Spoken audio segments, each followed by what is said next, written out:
വിജയേട്ടാ നമസ്കാരം. നമസ്കാരം. രണ്ട് പ്രധാനപ്പെട്ട വാർത്തകൾ. അതിൽ ആദ്യത്തെ വാർത്ത എന്ന് പറയുന്നത് ബലൂചിസ്ഥാനാണ്. കുറെ നാളായി നമ്മൾ ബലൂചിസ്ഥാനിലോട്ടൊന്ന് പോയിട്ട്. അപ്പൊ നമുക്കൊന്ന് ബലൂചിസ്ഥാനിലോട്ടൊന്ന് പോയിട്ട് വരാം.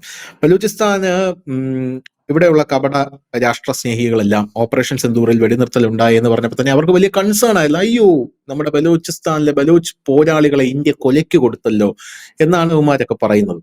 കുറച്ചുപേര് അതിൽ കേസൊക്കെ മേടിച്ചു പിടിച്ചിട്ടുണ്ടായിരുന്നു. കാരണം ഇന്ത്യയാണ് അവർക്ക് ആയുധങ്ങളൊക്കെ കൊടുക്കുന്നതെന്ന് പറഞ്ഞ് കേസിനൊക്കെ പോയിട്ടുണ്ടായിരുന്നു. നമ്മുടെ കേരളത്തിലെ തന്നെ BJP നേതാക്കളൊക്കെ അവസാനം വന്നിരുന്ന് കരിഞ്ഞു മെഴുകുന്നതൊക്കെ നമ്മൾ കണ്ടതാണ്. അപ്പൊ ബലൂചിസ്ഥാന് ഓപ്പറേഷൻ സിന്ദൂറിൽ വെടിനിർത്തൽ ഉണ്ടായി കഴിഞ്ഞാൽ ബലൂചിസ്ഥാൻ ലിബറേഷൻ ആർമി തകരും. കാരണം പാക് പട്ടാളം മുഴുവൻ ബലൂചിസ്ഥാനിലേക്ക് പോകും, ബലൂചിസ്ഥാനെ സമ്പൂർണ്ണമായി നശിപ്പിക്കും എന്നുള്ളൊരു നറേറ്റീവ് ആയിരുന്നു എല്ലായിടത്തും ഉണ്ടായിരുന്നത്. ബലൂചിസ്ഥാന്റെ കത്തൊക്കെ പുറത്തു വന്നിരുന്നല്ലോ. ഇന്ത്യക്ക് അവർ കത്ത് എഴുതിയിരുന്നു. കാരണം നിങ്ങൾ ഓപ്പറേഷൻ സിന്ദൂർ തുടങ്ങി തന്നാൽ മാത്രം മതി, ഞങ്ങൾ ഈ സൈഡിൽ നിന്ന് ഒരു സൈഡിൽ നിന്ന് ഞങ്ങൾ നിരത്തിക്കോളാം എന്ന് പറഞ്ഞു. പക്ഷെ ഓപ്പറേഷൻ സിന്ദൂർ നടന്നപ്പോഴും ബലൂചിസ്ഥാനിൽ നിന്ന് പുറത്തുവന്ന വാർത്തകൾ അവർ കൊറ്റ അവരുടെ തലസ്ഥാനമാക്കി, അവര് സമ്പൂർണ്ണമായിട്ട് ബലൂചിസ്ഥാൻ ഈ പാക് പട്ടാളക്കാരെയൊക്കെ പുറത്തിറക്കി ഒഴിപ്പിച്ചെടുത്തു എന്നൊക്കെയാണ് നമ്മൾ കേട്ടത്. പക്ഷെ പാകിസ്ഥാൻ വിട്ടില്ല. പാകിസ്ഥാൻ വീണ്ടും തിരിച്ച് ബലൂചിസ്ഥാനിലേക്ക് കയറി പട്ടാളക്കാര്. ഇപ്പോ കൂട്ടത്തോടെ ഇവന്മാരെല്ലാം ചത്തൊടുങ്ങുകയാണ്, പൊട്ടിത്തെറിക്കുകയാണ് ഓരോരോ സ്ഥലത്ത്. ഇവരുടെ കയ്യിലിരിക്കുന്ന ID ബ്ലാസ്റ്റ് കൊണ്ട് കഴിഞ്ഞ ദിവസവും പട്ടാളക്കാര് ഈ കൊറ്റയിലും മറ്റും 29 പട്ടാളക്കാരാണ് ഒറ്റയടിക്ക് പൊട്ടിച്ചത്തത്.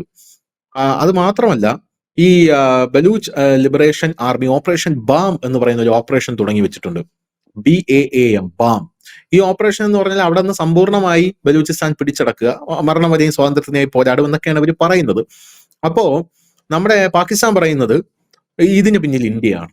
സ്വാഭാവികമായിട്ട് എപ്പോഴും പറഞ്ഞുകൊണ്ടിരിക്കുന്ന ഒരു സംഭവം, ഇതിന് പിന്നിൽ ഇന്ത്യയാണ് ഇവർക്കൊക്കെ ഫണ്ട് ചെയ്യുന്നത് എന്നാണ് പാകിസ്ഥാൻ പറഞ്ഞുകൊണ്ട്. പക്ഷെ അതിന് യാതൊരു തെളിവുമില്ല. ഇന്ത്യ ഇത് സമ്പൂർണ്ണമായിട്ട് നിഷേധിക്കുകയാണ്. പണ്ടേ ഇന്ത്യ നിഷേധിച്ചത് തന്നെയാണ്. പാകിസ്ഥാന്റെ മാധ്യമങ്ങളൊക്കെ പറയുന്നത് ഓപ്പറേഷൻ സിന്ദൂർ അവസാനിച്ചിട്ടില്ല, ആർമി വഴി ഇവർ ഓപ്പറേഷൻ സിന്ദൂർ നമ്മുടെ പാകിസ്ഥാനുള്ളിൽ കടത്തിയിരിക്കുകയാണെന്നൊക്കെയാണ് പറയുന്നത്. ഇത് ഒന്നാമത്തെ വാർത്ത.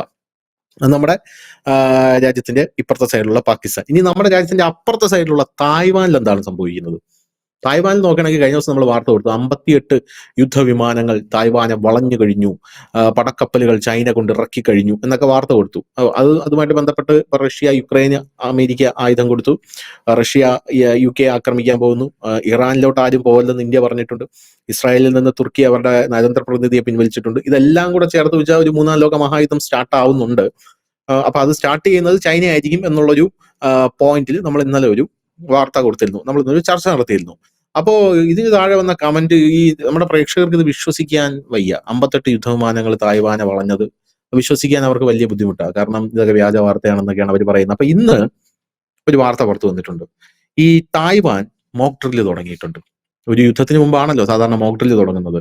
ദുരന്ത നിവാരണ പരിശീലനം, വ്യോമാക്രമണ മുന്നറിയിപ്പിൽ അവർ തുടങ്ങിയിട്ടുണ്ടെന്ന റിപ്പോർട്ട് പുറത്തു വരുന്നു. ചൈന സാധ്യമായ രീതിയിൽ അധിനിവേശത്തിന് തയ്യാറെടുക്കുന്നു തായ്വാനിൽ എന്നുള്ളതാണ് പ്രധാനപ്പെട്ട കാര്യം. ഇപ്പൊ ഈ ഷീ ജിൻപിങ്ങിന് ഒരു പ്രധാനപ്പെട്ട ഒരു അഭിമാന പ്രശ്നം എന്ന് പറഞ്ഞാൽ, ഈ റിപ്പോർട്ടുകളൊക്കെ പറയുന്നതാണ് കേട്ടോ, അതായത് മധ്യപൂർവ്വ ദേശത്ത് ഇസ്രായേലും അമേരിക്കയും തമ്മിൽ ഇറാനെതിരെയുള്ള യുദ്ധമാണ് ലോകത്തിന്റെ ലക്ഷ്യമെന്ന് തായ്വാൻ ഇപ്പോൾ പൂർണ്ണമായും മനസ്സിലാക്കുന്നു.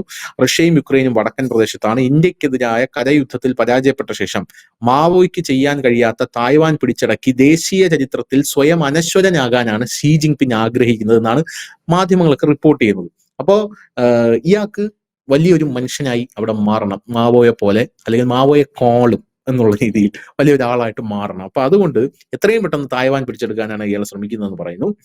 അപ്പോ അങ്ങനത്തെ ഒരു രീതിയിൽ തായ്വാൻ നേരെ വലിയ രീതിയിലുള്ള ആക്രമണങ്ങൾ തൊടുത്തുവിടാനായിട്ട് പോകുന്നു. അപ്പൊ 10 ദിവസമാണ് തായ്വാൻ അതിനകത്ത് മോക്ക് ഡ്രിൽ നടത്തുന്നത് എന്നുള്ളതാണ് നമുക്ക് മനസ്സിലാക്കാൻ സാധിക്കുന്നത്. തായ്പേ, ന്യൂ തായ്പേ, തമോ യുവാൻ, പൈലാൻ, ഫെയ്ബുങ് സിറ്റി, സിൻയു കൗണ്ടി എന്നിവിടങ്ങളിൽ ഉച്ചയ്ക്ക് 1:30 മുതൽ 2-3 മണി വരെയാണ് പരിശീലനം. ഹുവാലി കൗണ്ടി, തായ്വാൻ കൗണ്ടി, പെങ്യു കിൻജോ, മാറ്റ്സ്യു ദ്വീപുകൾ എന്നിവിടങ്ങളിൽ അവസാന ദിവസമായ നാളെ തീവ്രമായിട്ടുള്ള അഭ്യാസം നടത്തുമെന്ന് ഫോക്കസ് തായ്വാൻ വാർത്താ ചാനൽ റിപ്പോർട്ട് ചെയ്യുന്നു.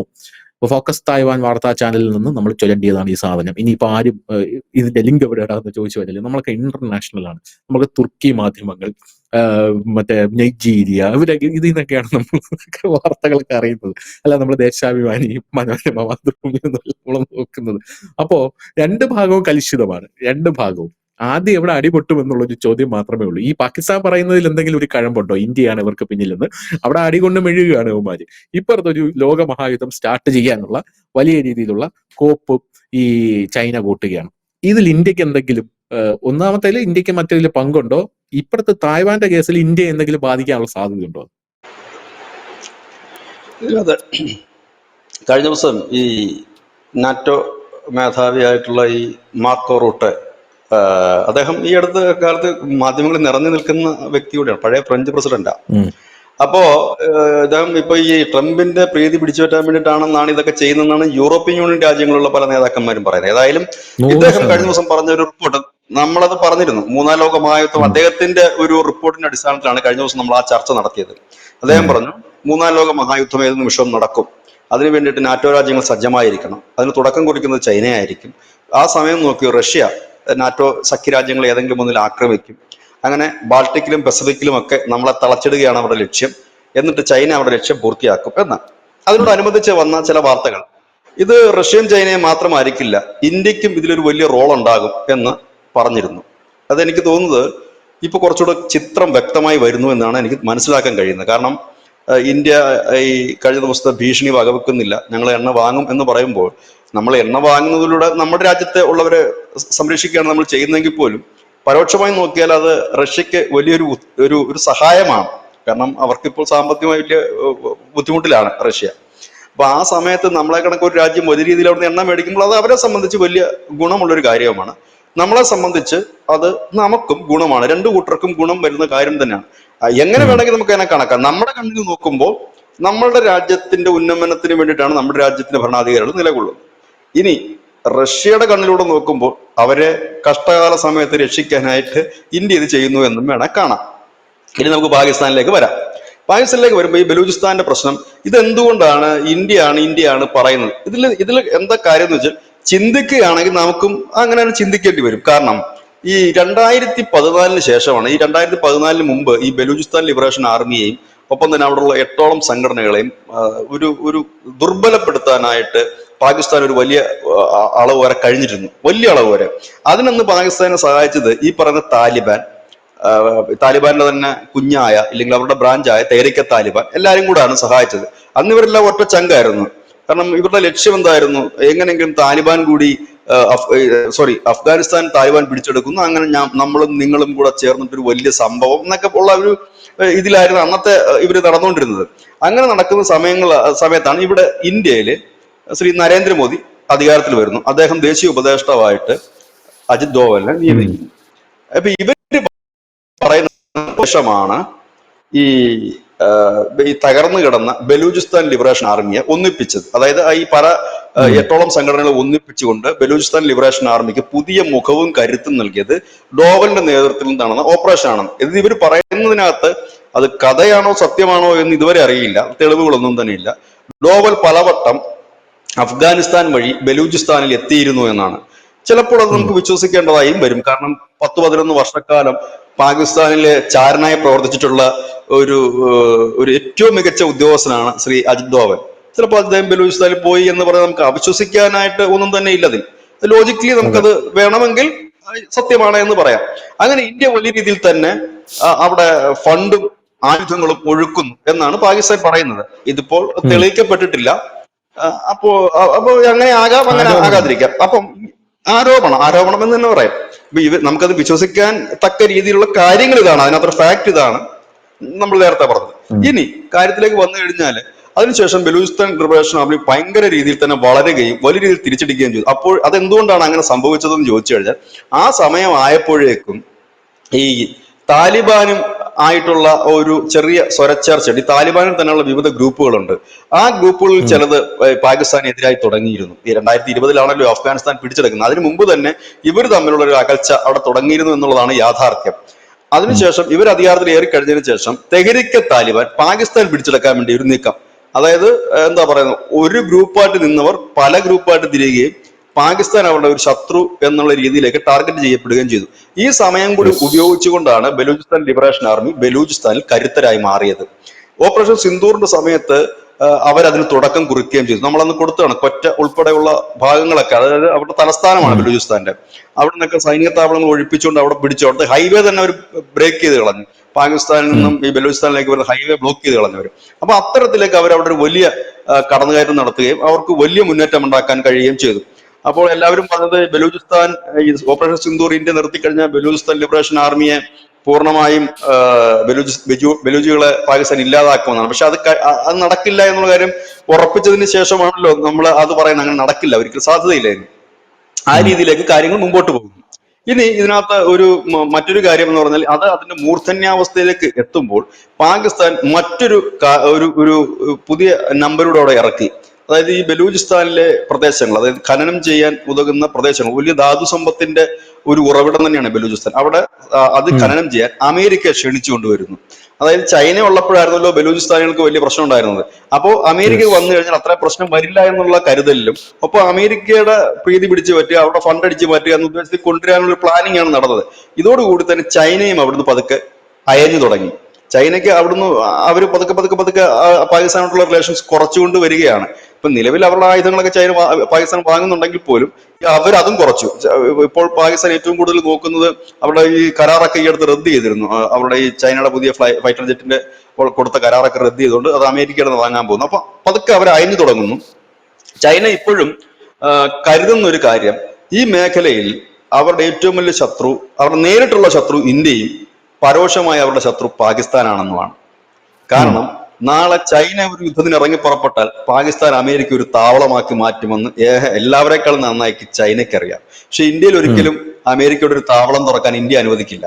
പക്ഷെ ഇന്ത്യ നേർക്കുനേർ ഏറ്റുമുട്ടുമ്പോൾ ഇന്ത്യ പ്രധാന ശത്രു തന്നെയാണ്, അങ്ങോട്ടും ഇങ്ങോട്ടും നേർക്കുനേർ ഏറ്റുമുട്ടുമ്പോൾ. പക്ഷെ പാകിസ്ഥാൻ അങ്ങനെയല്ല. അവരെ നമുക്ക് നമ്പിക്കൊണ്ട് മുമ്പോട്ട് പോകാൻ കഴിയില്ല. അത് ചൈനയ്ക്ക് നന്നായി അറിയാം. കാരണം ഇപ്പോൾ ചൈന തായ്വാൻ പിടിക്കാൻ പോകുന്ന ഒരു സന്ദർഭം ഉണ്ടായാൽ പാകിസ്ഥാനിൽ ഒരുപക്ഷെ അമേരിക്ക അവരുടെ വ്യോമത്താവളം ഇല്ലെങ്കിൽ അവരുടെ സൈനികത്തെ കൊണ്ടിറക്കാനോ അവരുടെ ഒരു ഇടത്താവളമാക്കി മാറ്റാനുള്ള സാധ്യതകൾ വളരെ കൂടുതലാണെന്ന് ചൈനയ്ക്ക് നന്നായി അറിയാം.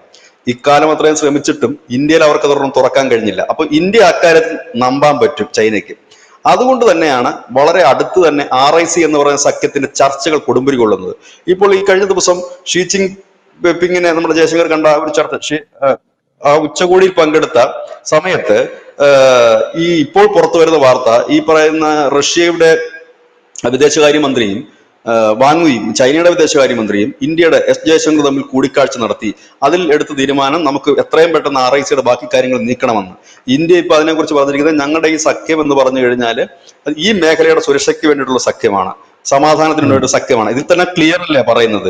ചൈനയും ഇതേ സ്റ്റേറ്റ്മെന്റ് ആണ് ഇപ്പൊ പുറത്തുവിട്ടിരിക്കുന്നത്. ചൈനയും പറയുന്നത്, ഇത് ഞങ്ങളുടെ ഇവിടെയുള്ള ഈ പ്രദേശത്തുള്ള ഈ മേഖലയിലുള്ള സുരക്ഷ ചർച്ച ചെയ്യുന്നതിന്, ആഗോളതലത്തിലെ പ്രശ്നങ്ങൾ ചർച്ച ചെയ്യുന്നതിന്, സമാധാനത്തിന് വേണ്ടി നിലകൊള്ളുന്ന സഖ്യം എന്ന് പറയുമ്പോൾ സമാധാനം വേണമെങ്കിൽ എന്ത് ചെയ്യണം? പ്രൊട്ടക്ഷൻ വേണം, സംരക്ഷിക്കണ്ടേ? ശത്രുക്കളെ നിന്നും തടഞ്ഞിട്ട് വേണ്ട സമാധാനം ഉണ്ടാക്കാൻ. അപ്പൊ അതിൽ നിന്നും വളരെ ക്ലിയർ ആയിട്ടൊരു കാര്യമാണ്. ഈ ഒരു അവസരത്തിലാണ് ബലൂചിസ്ഥാൻ വലിയ രീതിയിൽ തന്നെ ആക്രമണം നടത്തുന്നത്. ഈ ഒരു സാഹചര്യത്തിൽ പാകിസ്ഥാനെ സംബന്ധിച്ച് ഒരു സൈഡിൽ അഫ്ഗാനിസ്ഥാനിൽ നിന്നുള്ള കടുത്ത പ്രഷർ നേരിട്ടുകൊണ്ടിരിക്കുകയാണ്, അവിടെ നിന്നുള്ള ശത്രു ശല്യം വേറെ. മറു സൈഡിൽ എന്ന് പറഞ്ഞു കഴിഞ്ഞാൽ ഇപ്പോ ചൈന കുറച്ച് ഉൾവലിഞ്ഞു നിൽക്കുന്നു. കാരണം ചൈനയുടെ ശ്രദ്ധ മുഴുവൻ ഇപ്പോൾ പോകുന്നത് ഈ പറയുന്ന തായ്വാനിലേക്കാണ്. ഞാൻ ഈ മുമ്പ് തായ്വാൻ ചൈന ചർച്ച നടക്കുമ്പോഴൊക്കെ ഞാൻ പറയുന്ന ഒരു പ്രധാനപ്പെട്ട കാര്യമുണ്ട്, ധനുഷ്, ഇത് ഷീ പിങ് ചെയ്തിരിക്കും. കാരണം അദ്ദേഹത്തിന് പേരെടുക്കുക എന്നുള്ളതാണ് ലക്ഷ്യം. 2027 ആകുമ്പോൾ ഷീ പിങ്ങിന്റെ കാലാവധി അവസാനിക്കുകയാണ്. അതിനു മുമ്പ് അദ്ദേഹത്തിന് പേരെടുക്കണം. കാരണം ഷീ മുമ്പ് ഇരുന്ന പ്രസിഡന്റിനെ ഇംപീച്ച് ചെയ്യുകയായിരുന്നു. ഇംപീച്ച് അല്ല, അവരെന്ത് പാർട്ടിയാണല്ലോ, പാർട്ടിയിൽ നിന്ന് തരം താഴ്ത്തി പുറത്താക്കുകയായിരുന്നു ചെയ്തത്. അപ്പൊ ആ ഗതി എന്തായാലും ഷീ പിങ്ങിന് വരരുന്ന അദ്ദേഹത്തിന് നല്ല ആഗ്രഹമുണ്ട്.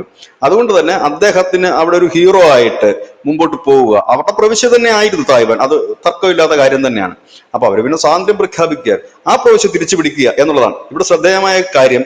ഇന്ത്യ ഇതുവരെ തായ്വാനെ അംഗീകരിച്ചിട്ടില്ല എന്നുള്ളതാണ്. അത് ഒരുപാട് രാജ്യങ്ങൾ തായ്വാൻ ഇപ്പോൾ അംഗീകരിച്ചിട്ടുണ്ട്. പക്ഷെ നമ്മളുമായിട്ട് അവർക്ക് നയതന്ത്ര ബന്ധമുണ്ട്, വാണിജ്യ ബന്ധമുണ്ട്, മറ്റ് ആയുധ കച്ചവടം അടക്കമുള്ള കാര്യങ്ങളിൽ ബന്ധമുണ്ട്. അപ്പൊ ഇങ്ങനെ പോകുന്ന കാര്യങ്ങൾ, ഈ രണ്ട് തരത്തിലുള്ള ബന്ധങ്ങളാണല്ലോ ഉള്ളത്. ഒന്ന് നമ്മൾ അംഗീകൃതമായിട്ടുള്ള ബന്ധങ്ങളും, മറ്റൊന്ന് നമ്മുടെ ഓഫീസും കാര്യങ്ങളും അവിടെ ഉണ്ടാകും. പക്ഷെ അതൊരു എന്താ പറയാ, ഒറിജിനലി ഇതായിട്ടുള്ള ബന്ധമല്ല. ഇങ്ങനെ പോകുന്നു അതിന്റെ കാര്യങ്ങൾ. ഇന്ത്യയെ സംബന്ധിച്ച് അത് അംഗീകരിക്കുക, അത് അങ്ങനെയാണ്. ഈ രാജ്യത്തെ അംഗീകരിക്കുന്നതിന് ഒരുപാട് നിയമാവലികളുണ്ട്. അമേരിക്കയെ സംബന്ധിച്ച് അവരുടെ താല്പര്യങ്ങളുണ്ട്. അവർക്ക് ആരെ വേണം കണ്ണുമുട്ടി അംഗീകരിക്കുകയോ അംഗീകരിക്കാതിരിക്കുകയോ ചെയ്യും. ഇപ്പൊ ഇസ്രായേലിനെ എല്ലാ രാജ്യങ്ങളും അംഗീകരിച്ചിട്ടില്ല, പാലസ്തീനെ എല്ലാ രാജ്യങ്ങളും അംഗീകരിച്ചിട്ടില്ല, എന്നാൽ അംഗീകരിച്ച രാജ്യങ്ങളുമുണ്ട്. ലോകത്ത് ഒരുപാട് രാജ്യങ്ങൾ ഇങ്ങനെയുണ്ട്. എല്ലാവരും അംഗീകരിക്കാത്ത രാജ്യങ്ങളായിട്ട്. അപ്പോൾ ഇങ്ങനെ നിൽക്കുന്ന ഒരു സാഹചര്യം. അപ്പൊ ഈ സാഹചര്യത്തിൽ ഏതായാലും ചൈനയിൽ നിന്നൊരു ഒരു സഹായം പാക് സേനയ്ക്ക് ഈ ബലൂചിസ്ഥാനികളെ അടിക്കാനായിട്ട് കിട്ടത്തില്ല എന്ന് ബലൂചിസ്ഥാനികൾക്ക് നന്നായിട്ട് അറിയാം, ബലൂചിസ്ഥാൻ ലിബറേഷൻ ആർമിക്ക്. പിന്നെ ഇന്ത്യയുടെ ഭാഗത്തുനിന്ന് എന്തായാലും പാകിസ്ഥാനെ സഹായിക്കാൻ ഒരു നീക്കം നടക്കില്ല. അതായത് ലോകം മുഴുവൻ വേറൊരു ഫോക്കസിലേക്ക് നിൽക്കുമ്പോൾ ഇത് തന്നെയാണ് ഏറ്റവും പറ്റിയ ടൈം.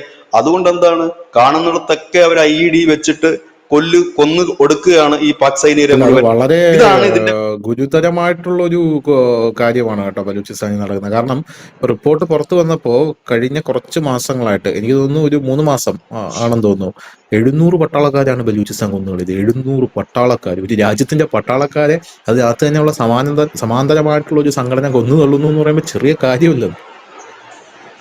അത് മാത്രമല്ല, പാക് പട്ടാളത്തിന് അകത്ത് തന്നെ വലിയ പ്രതിഷേധം ഉണ്ടായിരുന്നു. ഈ അസിം മുനീർ, അത് മുമ്പ് നമ്മൾ വാർത്ത എഴുതിയിരുന്നത്, അതുകൊണ്ട് അവിടുത്തെ യുവ സൈനിക ഓഫീസർ എല്ലാം കൂടെ അവിടെ പ്രസിഡന്റിന് കത്ത് എഴുതിയായിരുന്നു. ഈ അസിം മുനീർ എന്താ ചെയ്യുന്നത് വെച്ച് കഴിഞ്ഞാൽ, പുള്ളിക്ക് ദേഷ്യമുള്ള പട്ടാളക്കാരെ മുഴുവൻ ഇങ്ങോട്ടേക്കാണ് വിടുന്നത് ഡ്യൂട്ടിക്ക്, ബലൂചിസ്ഥാനിലേക്ക്. ബലൂചിസ്ഥാനിൽ ജോലി ചെയ്യാനായിട്ട് പട്ടാളക്കാർക്ക് താല്പര്യമില്ല ബലൂചിസ്ഥാനിലേക്ക്.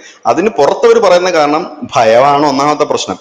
രണ്ടാമത്തെ കാര്യം അവർ പറയുന്നത് മെച്ചപ്പെട്ട സാലറി ഇല്ല, സൗകര്യങ്ങളില്ല, ഞങ്ങളെ അങ്ങോട്ടേക്ക് വിടുന്നു എന്നാണ് പറയുന്നത്. പക്ഷെ ഈ അങ്ങോട്ടേക്ക് അതിൻ്റെ ഇടയിലാണ് ഈ ഇതിനകത്ത് ഇന്റർപൊളിറ്റിക്സ് ഉണ്ടല്ലോ കുറെ സൈന്യത്തിനകത്ത്. ഇപ്പൊ മുനീർ ഇങ്ങനെ വൈരാഗ്യം തീർക്കാനായിട്ട് ആൾക്കാരെ അങ്ങോട്ടേക്ക് ട്രാൻസ്ഫർ ചെയ്യുന്നു എന്നൊക്കെയാണ് പറയുന്നത്. ഏതായാലും ഈ ഒരു വലിയ രീതിയിലോട്ട് പോകുന്നു. ലിബറേഷൻ ആർമി കൃത്യമായ കണക്കൂട്ടിൽ തന്നെയാണ് പോകുന്നത്. ഇന്ത്യ ഓപ്പറേഷൻ സിന്ദൂർ 2 എന്ന് പറയുന്ന ആ സാധനം അടിച്ചു കഴിഞ്ഞതോടുകൂടി പാക് സൈന്യത്തിന്റെ ബലവും അവരുടെ ബലഹീനതയും ഒക്കെ വ്യക്തമായി ലോകത്തിന്, പ്രത്യേകിച്ച് ബലൂചിസ്ഥാനികൾക്ക് അത് വ്യക്തമായി. അതുമാത്രവുമല്ല, ഇന്ത്യയും അഫ്ഗാനിസ്ഥാനും തമ്മിൽ ഏറ്റവും കൂടുതൽ അടുത്ത ബന്ധമാണ്. ഇതിൽ കൂടുതൽ എന്ത് സഹായമാണ് ഇന്ത്യ ബലൂചിസ്ഥാനികൾക്ക് ചെയ്യേണ്ടത്?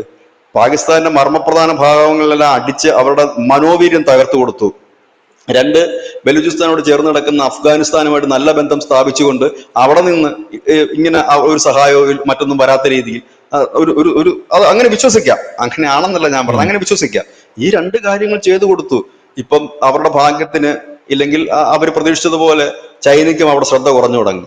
ഇതിൽ പരം നല്ല അവസരങ്ങളില്ല. ഇനിയിപ്പം ബലൂചിസ്ഥാനെ സംബന്ധിച്ച് പറയുകയാണെങ്കിൽ ഇനി വലിയ ഫൈറ്റ് ഒന്നും നടത്തേണ്ട ആവശ്യമില്ല. ഏതാണ്ട് ഒരു 3/4 ഭാഗത്തോളം പ്രദേശം ഇപ്പോഴും അവരുടെ അണ്ടറിൽ തന്നെയാണ്. അവരാണ് റൂളിംഗ്, അവിടെ ഭരണം നടത്തിക്കൊണ്ടിരിക്കുന്നത്.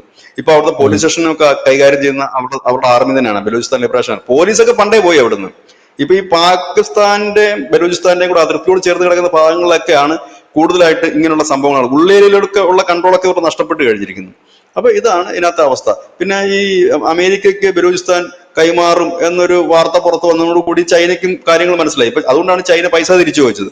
പൈസ തിരിച്ചു ചോദിച്ചപ്പോഴാണ്, അവിടെ മുടക്കിയ പൈസ തിരിച്ചു കിട്ടണമല്ലോ, റോഡിനും എയർപോർട്ടിനും തുറമുഖത്തിനും ഒക്കെ. അത് ചോദിച്ചപ്പോഴാണ് ഉടൻ തന്നെ അടുത്ത ഒരു ഇത് കൊടുത്തിരുന്നു, ഒരു ഡീൽ ഉറപ്പിച്ചു.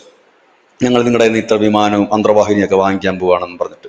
എങ്ങനെങ്കിലും പൈസ കോരി എടുക്കണമല്ലോ, അവന്മാരുടെ ആവശ്യം അതാണ്. അതിൻ്റെ ഇടയിൽ അവന്മാർക്ക് പ്രധാന ലക്ഷ്യം തായ്വാന്, ബലൂചിസ്ഥാനുകൾക്ക് എങ്ങനെയെങ്കിലും അവിടെ സ്വാതന്ത്ര്യം പ്രഖ്യാപിക്കുക എന്നുള്ളത്. അങ്ങനെ മൊത്തത്തിൽ ഞാൻ പറഞ്ഞില്ലേ, നമ്മൾ എപ്പോഴും പറയുന്ന കണക്ക് ഒരു പുക സൃഷ്ടിച്ചുകൊണ്ട് ഒരു വലിയ അടി നടക്കുന്നതിന്റെ മുന്നോടിയാണ് ഇത്. അധികം നീണ്ടു പോകില്ല, കാരണം അത്രത്തോളം സംഘർഷം മൂർധന്യാവസ്ഥയിൽ എത്തി നിൽക്കുകയാണ്. ഇതൊക്കെ ഈ യുദ്ധം തുടങ്ങാന്ന് വെച്ചാൽ വലിയ രീതിയിലായിരിക്കത്തില്ല. ഒരു മിസൈൽ പോയാൽ പോലും അതൊരു യുദ്ധ സൂചനയാണ്. ട്രംപ് തുടങ്ങി വെച്ച യുദ്ധം എന്ന് വേണമെങ്കിൽ ഇതിനെ പറയാം. ഈ ട്രംപാണ് ഇതിന് ആക്കം കൂട്ടിയത്. വെറുതെ ഇരുന്ന ആളുകളുടെ മേലൊക്കെ മെക്കെട്ട് കയറിക്കൊണ്ട് താരിഫ് ചുമത്തുന്നത് തെറ്റുണ്ടെന്നല്ല, അത് ആ രാജ്യത്തിന്റെ പോളിസി ആയിരിക്കും. ഈ ധാർഷ്ട്യവും കാര്യങ്ങളും ഭീഷണിയും എല്ലാം കൂടെ വന്ന് മൊത്തത്തിൽ കലക്കി. പണ്ട് ധനുഷ് സ്ഥിരം പറയുന്ന പോലെ, ഒരു യുദ്ധം തീർക്കാൻ വന്നവൻ ഇപ്പൊ ലോകം മുഴുവൻ യുദ്ധം ഉണ്ടായിക്കൊണ്ട് നടക്കുന്ന ഒരു അവസ്ഥയാണ്. അങ്ങനത്തെ ഒരു രീതിയിലേക്കാണ് പോകുന്നത്.